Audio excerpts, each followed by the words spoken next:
And somebody demands to handle the book. We don't need that. Okay, so. Okay. When you speak loudly.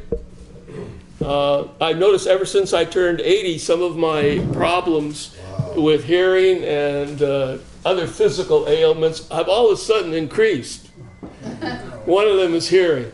So would you please? Sure.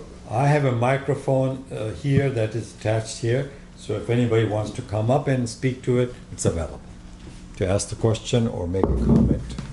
But it cannot reach everybody in this language. The thing about China planning on not being able to have a war. Okay. About China planning on not having an equivalence until 2050. Yeah. The U.S. must know this too, and you plan on cutting off the head before they can get that powerful. You know, and the Chinese are going to know that the U.S. is thinking that way too. I think. Yep. I don't know enough to really use the word, but full spectrum dominance is something about that and stuff like that. Anyway, anything about that, about their plans and the U.S. plans and this thing that developed before that. Yeah. There is, as I said, the focus on China is deterrence. Okay. And there are a number of levels of deterrence. One, and probably the biggest one, is nuclear deterrence. China is capable of attacking the U.S. mainland. Even after a nuclear attack on China, they're capable of a second strike. The United States knows that. You can read it in U.S. military publications, and they accept that. You know, China obviously knows that. That's the first line. Unless you want to precipitate a nuclear war. All right, that's one deterrent. Okay. Secondly, China is relatively advanced in the cyber area. And cyber deterrence is a major concern of Chinese cyber deterrence is a major concern within the U.S. military. In the U.S. military publications, they already talk about it's very risky because China could have the capability of shutting down the electrical power grid, okay? Shutting down U.S. supply supply lines. China understands, the U.S. understands, the U.S. relies on information technology so much, it makes it vulnerable. Yes, yes. Okay? China, of course, will be equally vulnerable, all right? So both sides try to figure out ways to deter the other from their vulnerabilities, right? And this goes on, on infinitum, Every weapon is a counter weapon. And every counter weapon is another counter weapon. Okay, so, but that is what I would say would prevent the United States, the nuclear and the cyber at this point, would prevent the United States from really thinking more than twice. It's much more likely that a accidental war could spiral into a very, real war. Even though I told you there are a lot of red lines in order to prevent that from happening, but it's in the realm of possibility. Things could happen so quickly that they couldn't prevent it. You want to give it to this man back here, and then. Oh, here it is, if anybody wants it. Thank you. I'll take the microphones and pass them on. Thank you. I have three short comments and a question. I was interested in how you started your talk talking about the army, the state, the government, and the party. And what you did not mention in those three was the working class and the peasantry and how they relate to those three. Subsequently, you talked about Marxists having little influence in the country. I think you said 10% of, no. in terms of publications. And I stuff. said in terms of international relations policy, specifically. Thank you. And the third thing you talked about was Deng Xiaoping being concerned about corruption in the army, being concerned about the rise of economic development. And subsequently, we all know that Deng Xiaoping's policies invited imperialism to come into China. So my question is, what is the relationship between the capitalists that are, or imperialism that is doing business in China and the PLA? That's a good question. Thank you. No, it's not. No, it's not. You already did that. Okay.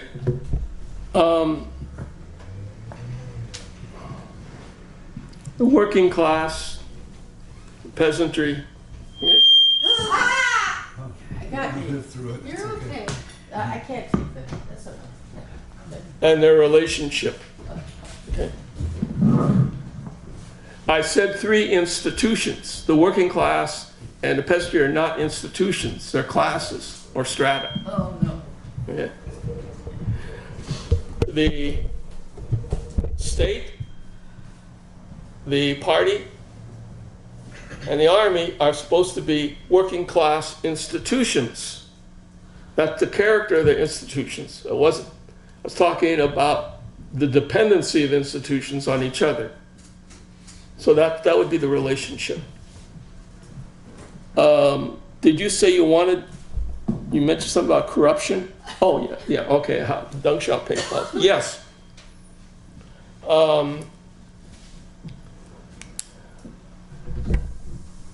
The guy that I spoke with, who was very influential in forming the four cardinal principles,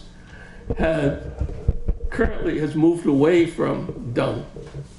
In fact, now he describes himself as a Marxist-Leninist Maoist.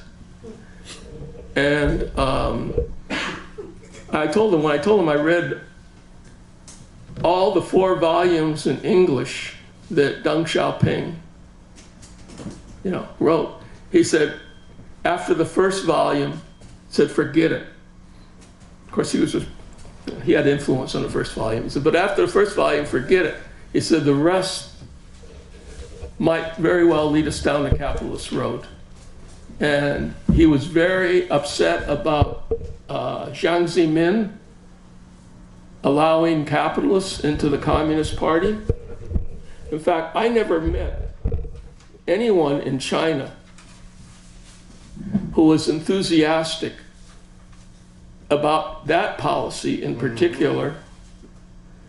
The argument went, the capitalists have a legitimate right to influence the country because they're part of it, but they influence it through the state legislatures, right? And the local legislature, they have their own people in there. They don't need to have people in the party. Okay?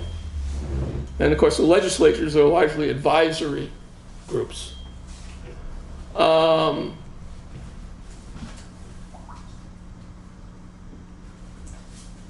In fact, I never met anyone in China, I tell you, who thought much of Jiang Zemin.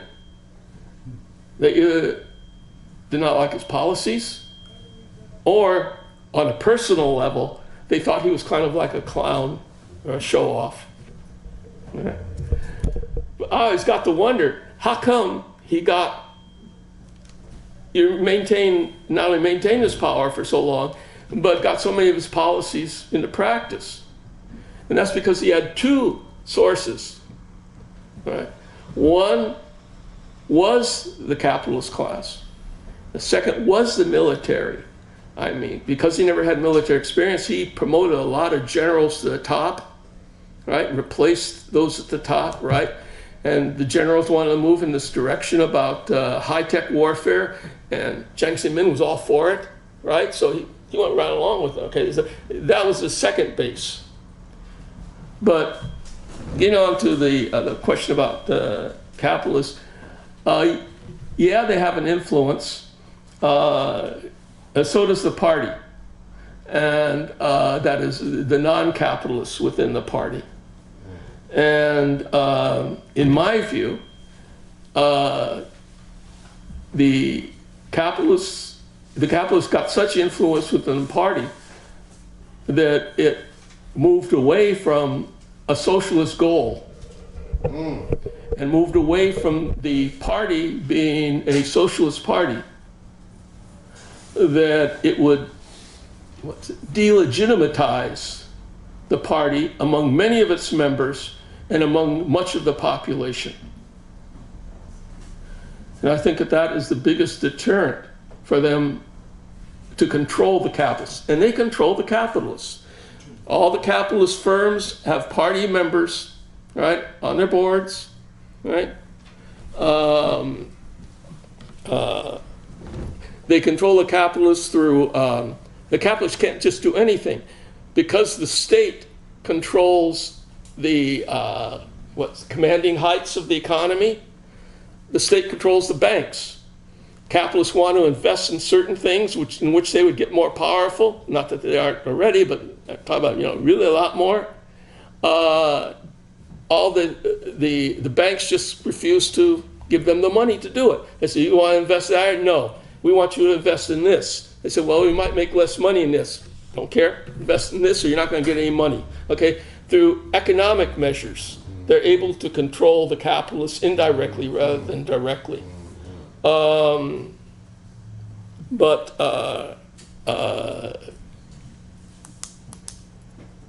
It's, to me, that is the essence of the class struggle. I don't see it as a primary struggle at present. It may become a primary struggle, but I see it as a secondary struggle, and how it plays out until 2050 is the question that I don't think,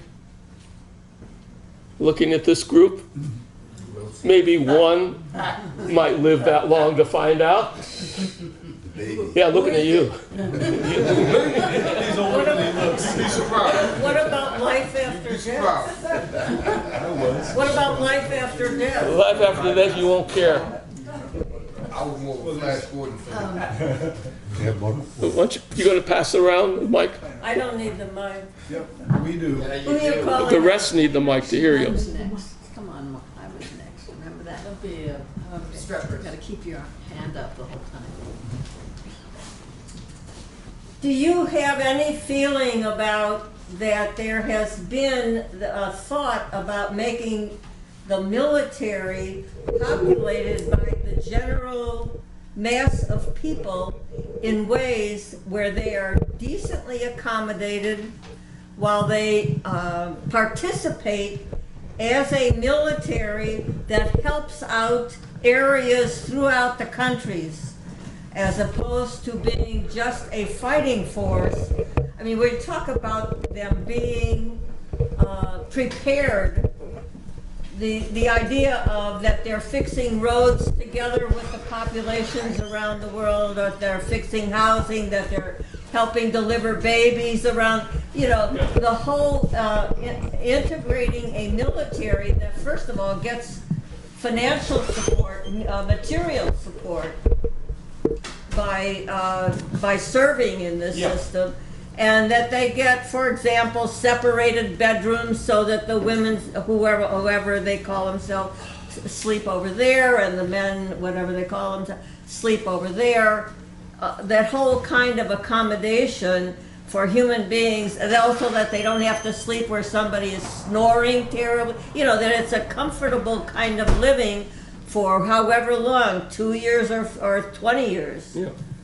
Okay. That, of course, was Mao's conception, and that was under Mao's, that's what Mao's army did. Okay? But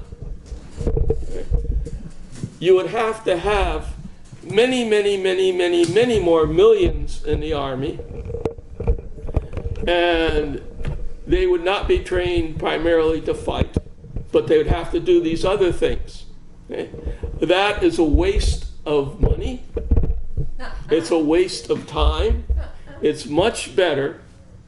You can do the same thing if you had the equivalent of a national service kind of thing, not in the army, but a national service kind of program where the Chinese would, in the past, they would say it would go down to the countryside to help the peasants.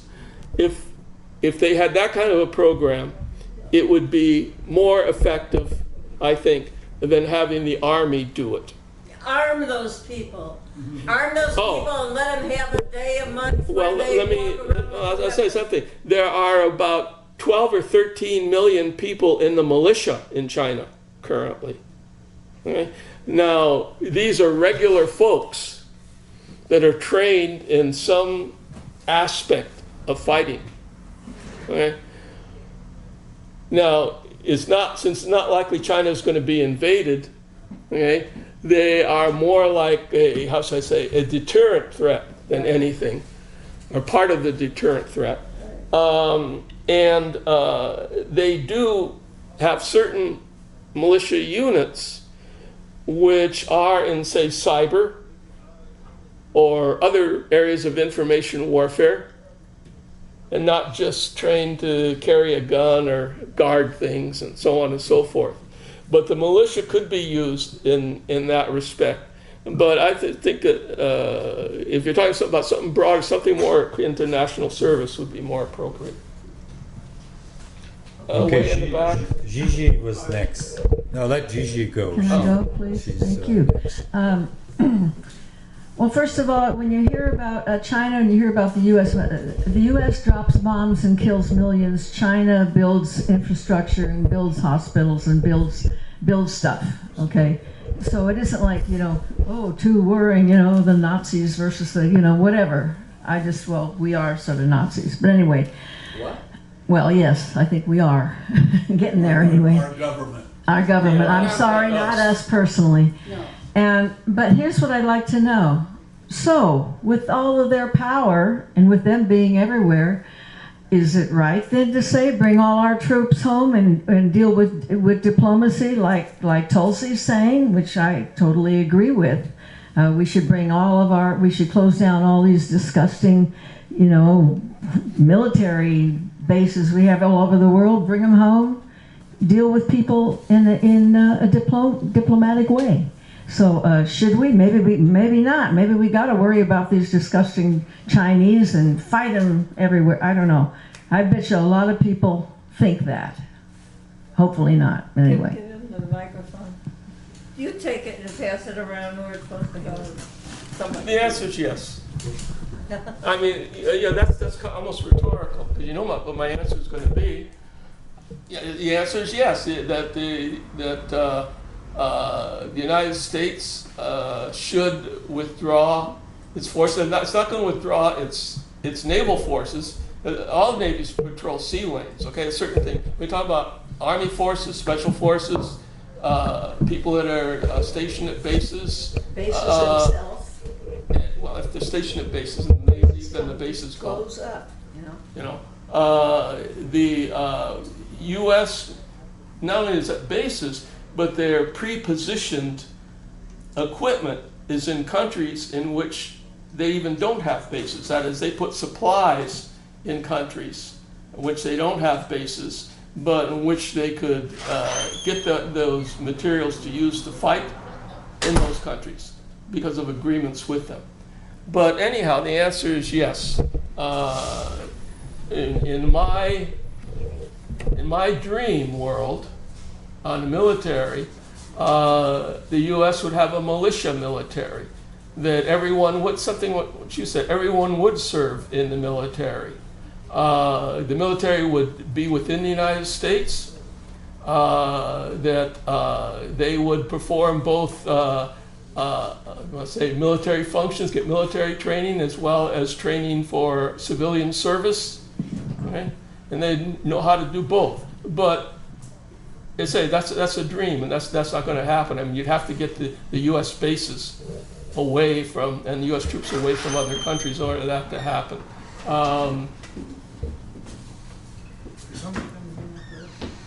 It's more a question of how than what you want to happen. and I'm not certain how that could occur outside of a movement that would be able to do it. But we don't have the balance of forces yet to do that kind of thing. Let's give it to the guy in the back, and then you. in the back. Where's the guy Okay. One comment and two short questions. There is a sci-fi book where China destroys the U.S. economy by publishing all the trade secrets, way beyond Wikipedia, just to show you another direction to this stuff. But my questions are, it's by Bruce Sterling, and it's called Distraction. It's pretty good. Anyway, so what percent of the economy is controlled by PLA industries? And secondly, has the PLA made the change from the old semi-corrupt passive ways that you discussed in earlier phases to a much more slick, 21st century concept? Okay. No, it's her. All right. There was a time under Jiang Zemin, especially in the 1990s, where not just the military operated industries, but schools operated industries, hospitals operated industries. I mean, all kinds of organizations operated industry, right? Because certain funds were withdrawn when they cut their social service programs in China and essentially privatized them. But let's just say they made the institutions responsible for providing their own social services. They thought that, well, what we'll do is let these organizations develop their own economic structures in which they could use the profits from those structures to develop. Anyhow, that kind of went down the drain. Certainly by the late 1990s, Jiang Zemin stopped it because the army was just using it for corruption. The army was smuggling goods from Hong Kong into the mainland. Put it this way, it was creating more problems than it was solving. So the army was cut loose from all these industries. Okay? Now, the army does work in close concert with civilian industries in the armament area. Okay, but they don't really own these industries, but they are like advisors or consultants, in that. But they don't own it. So the Chinese PLA industry is pretty much defunct. They still produce largely their own food. They have farms and they produce their own food and stuff like that. But that's about it. As far as the state of corruption, since Deng Xiaoping, corruption has been diminished slightly, not greatly, slightly. That's why the Army major in 2014 told me corruption at the top. Right, that's 2014. That's way after Deng Xiaoping, right? And so one of the first tasks of Xi Jinping, right, the current head of the party and government, one of his first tasks outside of declaring himself the head of the armed forces was to attack corruption. He told a story in one of his first speeches about the Chinese-Japanese War in 1895, where the Chinese had ships far superior to the Japanese. But mentally, their culture was way back. The corruption in the dynasty in which the officers came from was extremely high. He said, we lost that war, not because we didn't have the equipment, but because of the people, our people. didn't have the mentality, the doctrine, the ideas that were, appropriate for that. He told that story and he said, that's what the condition is today. That no matter how much we develop all these high-tech weapons, if we have people that are corrupt, that are untrained, that have a low morale, it doesn't make any difference. Or the difference is minimal, right, if that occurs. So he really began to attack corruption at the highest levels. Generals were removed, some in prison. I mean, you had like the head of the Chinese organization that supplied the army. He was corrupt as hell. He was a multimillionaire. Okay, he didn't become a multimillionaire on a general salary either. And he became a multimillionaire because he would, a certain base. He said, "Well, you want these facilities? Give me a little bit, certain amount of money, and you'll get these facilities, right? You want better facilities? More money, right? All right,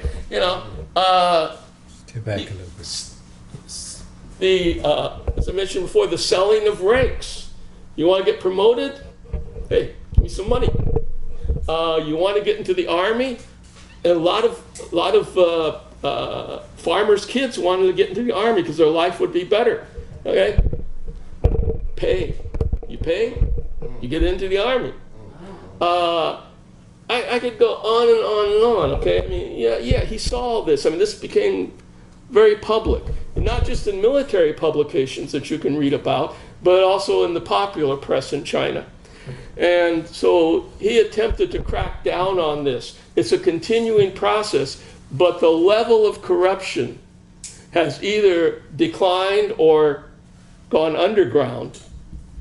All right, in the PLA.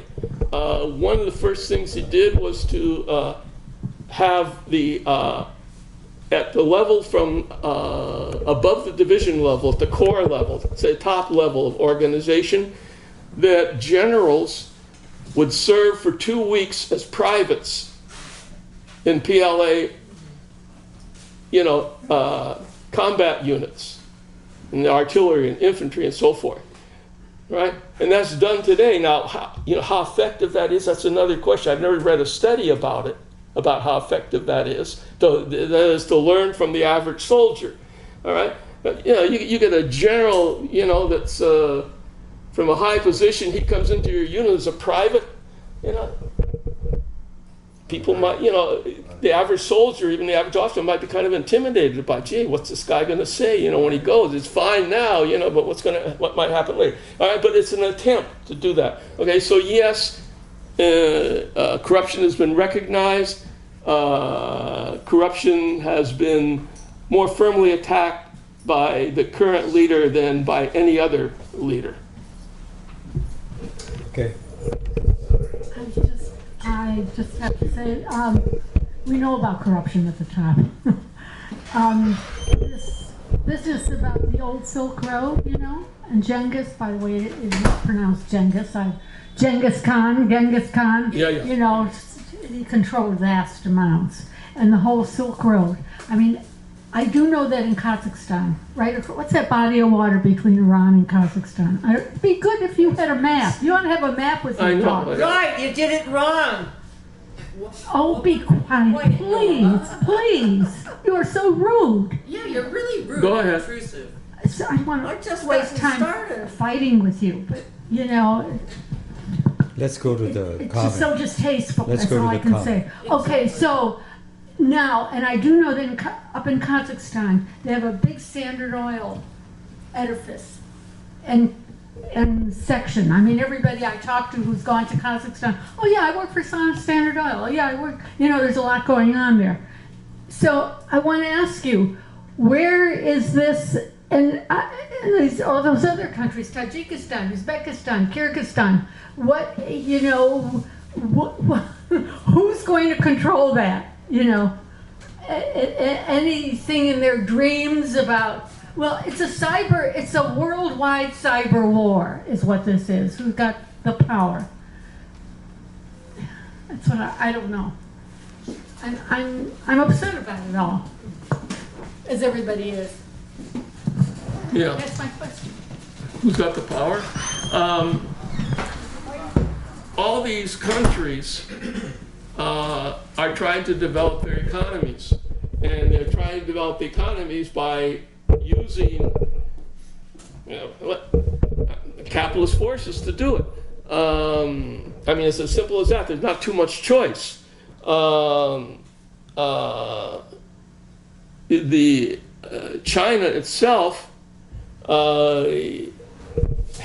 is part of a defense policy in which all these countries, all the stands, are part of, supposedly to fight terrorists. But